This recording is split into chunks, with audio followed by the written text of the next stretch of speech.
एक व्यास जी कथा कर रहे थे और कथा करते करते बार बार बोले कि श्री हनुमान जी महाराज जैसे ही अशोक वाटिका में गए, अशोक वाटिका के सुंदर श्वेत पुष्प देख करके हनुमान जी महाराज मचल गए।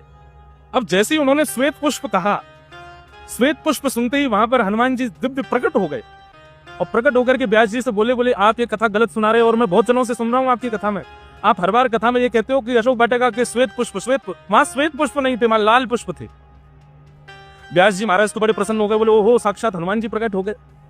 लेकिन व्यास जी बड़े चतुर थे, उन्होंने हनुमान जी की बात पर राजी ना करके अपनी बात थोपने लगे। बोले नहीं आप तो ऐसे ही बोल रहे हो, हम जो कह रहे हैं वो सत्य है, अशोक वाटिका के पुष्प श्वेत थे।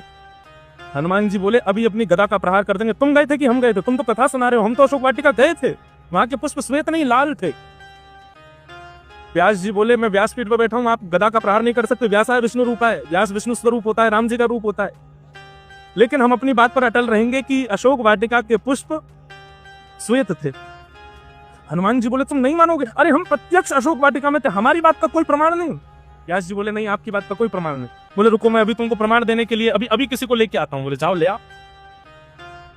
हनुमान जी महाराज सीधे साकेत गए, साकेत में जाकर के राघव और श्री जानकी जी बैठी थी, चरणों में प्रणाम किया। बोले व्यास जी गलत कथा सुना रहे हैं। बोले क्या सुना रहे हैं? बोले वो कह रहे हैं कि अशोक वाटिका के पुष्प श्वेत थे। मैं तो माँ वहां आपके पास आया तो मुझे पता है कि पुष्प लाल रंग के थे, लेकिन वो व्यास जी मान ही नहीं रहे हैं, वो कह रहे हैं कि श्वेत पुष्प है। आप चल करके गवाही दे दो और उनसे जाके कह दो कि पुष्प लाल थे, आपने तो देखे, आप तो अशोक वाटिका में थे। जानकी जी बोली ठीक है हम आते हैं चलो। अब तो महाराज व्यास जी की कथा में हनुमान जी प्रकट हो गए, हनुमान जी के साथ साथ जानकी जी प्रकट हो गए, जानकी जी के साथ राम जी भी प्रकट हो गए, सब प्रकट हो गए। हनुमान जी सबको ले आए और हनुमान जी बोले फैसला कीजिए, ये व्यास जी मंच पर बैठे बैठे गलत बात कह रहे हैं, ये कह रहे हैं अशोक वाटिका के पुष्प श्वेत थे। माँ आप बता दीजिए, अशोक वाटिका के पुष्प लाल थे।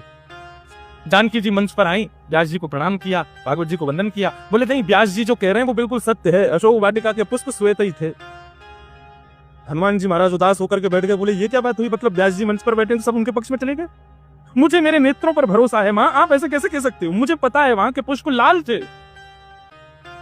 जानकी जी ने जाकर के हनुमान जी के सिर पर वरद हस्त फेरते हुए कहा हनुमान जी पुष्प तो श्वेत ही थे, लेकिन रावण की पुष्प वाटिका में हमको बंधी देख तुमको इतना क्रोध आ रहा था कि तुम्हारे नेत्रों में लालिमा आ गई थी, जिसके कारण श्वेत भी तुमको लाल ही दिख रहे थे। पर वास्तविकता तो हनुमान जी यही है कि पुष्प वहां के श्वेत थे। जब जानकी जी की बात ने मोहर लगा दी तो हनुमान जी महाराज व्यास जी से जाकर के बोले क्षमा कर दीजिए, अब तो माँ भी कह रही है तो वहां के पुष्प श्वेत ही रहे होंगे। तब व्यास जी ने चरण में प्रणाम किया। बोले आज हनुमान जी से ने संवाद करने में, हनुमान जी की बात रोकने में, हनुमान जी की बात को नीचे करने में एक प्रभाव तो हुआ कि हमारी कथा में पूरा राम दरबार प्रकट हो गया। और इस सब हनुमान